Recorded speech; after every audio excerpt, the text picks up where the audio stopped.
everyone who takes the vaccine is not just protecting themselves, but reducing their transmission to other people and allowing society to get back to normal. We can kind of almost see the end. We're vaccinating so very fast. Our data from the CDC today suggests, that vaccinated people do not carry the virus, don't get sick. Getting vaccinated and getting a booster shot when eligible can save your life and protect you and your family and friends from getting seriously ill and spreading infection. You're not going to get COVID if you have these vaccinations. We have all the vaccines we need. We just need our people to take it. You need to know what's in these vaccines, all right? They are just like the things they use for their initiations.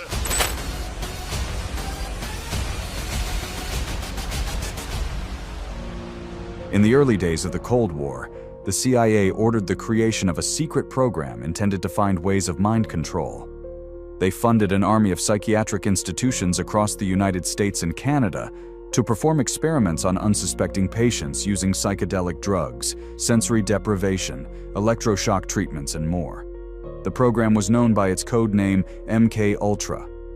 It was the most secret program ever conducted by the CIA in the United States.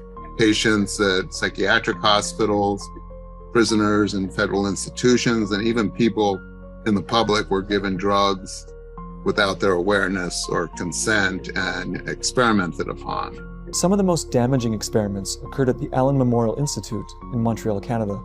There, under the direction of infamous Scottish-American psychiatrist Dr. Ewan Cameron, unsuspecting patients, many of whom had common ailments such as postpartum depression, were experimented on with aggressive drug cocktails and extreme techniques. My father, Charles, was a patient of Dr. Cameron's. He had a trigeminal neuralgia, it's called, where there's a pain in the temple that radiates into the jaw that apparently is excruciatingly painful. They told him that it was psychosomatic, which it's not, but in those days, what did they know? So they sent him to a shrink. This shrink that he went to was working with Cameron, although we didn't know.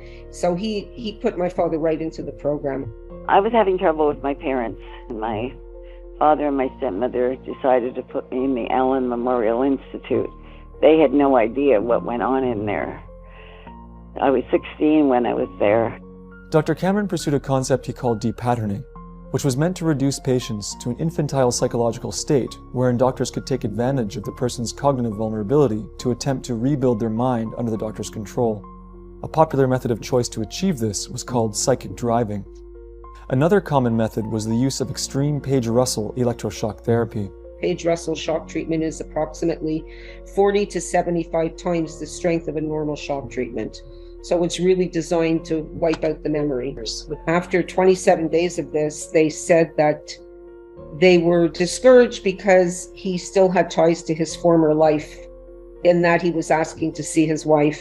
They decided to give him more Page-Russell shock treatments and put him to sleep for another 30 days. When patients were released from Allen Memorial, their lives and their families' lives would never be the same again. Well, there's a lot I could not remember after I got out of the Allen. When my family came, I was a zombie. I didn't even know who they were.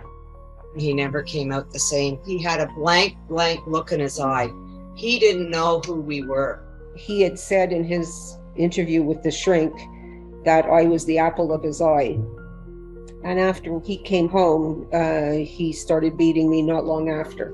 It was once considered a conspiracy theory during COVID-19 that the mRNA vaccines might alter your mind. Now it turns out that newly circulating declassified CIA documents prove that yes, the CIA actually has been for decades potentially researching how vaccines could be used for mind control. Now the memo proposes developing long-term covert drugs that could be slipped into daily life. Drugs that were, quote, administered over a considerable period of time, possibly being placed in food or water that caused either agitation or depression. These, quote, should include chemicals or drugs that can be effectively concealed in common items such as food, water, Coca-Cola, beer, liquor, cigarettes, etc., and should also be capable of use in standard medical treatments such as vaccinations and shots. What they want is total control, but the control is not enough. A change of your personality to the new man, the new person they want to create. They're going to substantially change your life. They called it protection. They called it responsibility. They called it science. But unknown to millions, the COVID mRNA vaccine is something more. In 2012, DARPA, which is the research division of the military, started a program. It's called the Adept Protect P3 program, Pandemic Prevention Platform. Look what they proposed. They said, listen, we are going to use gene-encoded vaccines as a new category of preventive measures based on RNA or DNA, and in this approach, we will stop a pandemic within 60 days. Within 60 days, in 2012, this was started. The deception out in the open that this was rapidly developed, that there was all this stunning innovation. The contractors, Moderna got its first multi-million-dollar contract in 2013. This was part of a program. But the military came up with the idea of messenger RNA.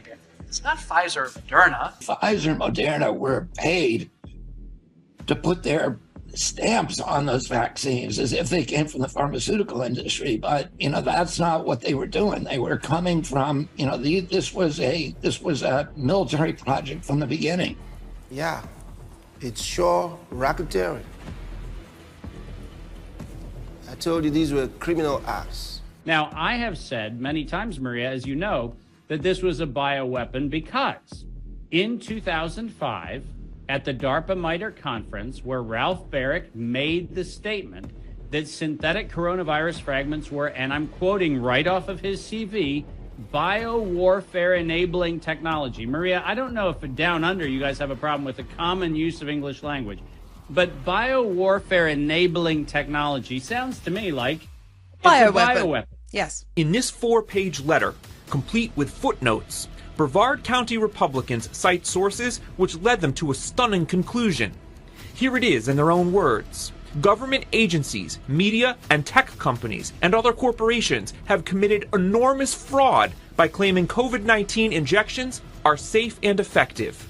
Strong and credible evidence has recently been revealed that COVID-19 and COVID-19 injections are biological and technological weapons. It is synthetic, nanotech, yes, and beyond. The following image was found in a vial under JEM 2100 plus multi-purpose transmission electron microscope. What you are seeing there, that whole area, the size of a micron, a micrometer, which would be 1,000 nanometers under the electron microscope. This suspicious mesh is what we had to find what it was in the first place. This is what I want you to see. Now I'm going to put the image on the left of the vaccine sample and on the right of the graphene, and you draw your own conclusions. It does look very similar, doesn't it? Now it looks like roughly the same scale, although the indicator on the left says 200 nanometers above the line, and the one on the right says 500 nanometers.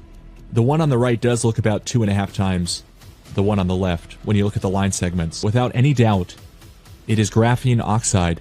The Fifth Column recently published their findings and conclusions on the strange self-assembling nanotech they discovered in the Pfizer mRNA vaccines via optical microscopy analysis. The objects they found in the vaccine correspond with known items in the scientific record, and the conclusion they come to seems quite clear, that the well-documented scientific goal to use nanotechnology in living human beings to form networks capable of controlling several nanomachines is currently being deployed in the COVID-19 vaccines, which amounts to the most intrusive assault against humanity in all of recorded history. And the work shows us that graphene oxide is a key component in all of this. There have been dozens of official documented studies on the use of graphene oxide related to how we see it being used here today. Among other things, as a power converter. Graphene, a 1-atom-thick layer of hexagonally arranged carbon atoms, is the thinnest and strongest material known to man, and an outstanding conductor of heat and electricity. It can boost gigahertz frequencies into terahertz, which is exactly what these new nanotech machines need for power. In order to do this, the graphene first needs a frequency to power it, and the optimal frequency to externally power graphene is known to be 26 gigahertz. which is also the frequency put out by 5G. The mRNA spike is only an effect or an element of this nanocircuit and nanotech, because it's not possible that spike protein is everywhere in the body after an injection. So it is the transporter oxide graphene. You can put a genome, you can put a parasite, you can put a bacteria, and you can code it, and it mimics the code of a molecule, and they can send this biocode to the oxide graphene. It's a terahertz. It can stock, you probably know that, it can load the data up to terahertz, and it can send it. And so it is like a computer. Bill Gates is perfectly suited, with his engineers to develop this with DARPA. So we know that this can take control of the mind and of the body. The one thing that makes predicting a little bit of the future easier when you look at biomedical science is that labs are working fairly systematically with overtly stated goals. But the really fun part was that you're taking over somebody else's physical body with the mind of another human. So what do you think would be the next step? You follow medical research, you say you can make a robot move, you can make a human hand move. What would you do next? You say, wow, they're getting brains connected to run things. And you have to begin to think either like doctors or like, security and intelligence people, right? But this technology paired with something called CRISPR, which is like an editing software for genes, makes a number of things immediately available. What he did is he programmed yeast cells to produce anything he wanted. They can produce perfume, they can produce petroleum, they can produce any peptide, anything we program the DNA to do, and it's in the living cell. But you can engineer anything. You can engineer a unique thing that would only kill one person in the world. You can engineer a unique thing that would only kill one person in the world. You can engineer a unique thing that would only kill one person in the world. Zombie apocalypse. They know that's going to be the outcome. They know it will result in population reduction, and they know what will happen to a whole lot of people. You won't believe that intelligent people who put all that stuff together, yet they do it. And that's what they're giving to children. See, we have to take charge in the spirit. We cannot just close our eyes.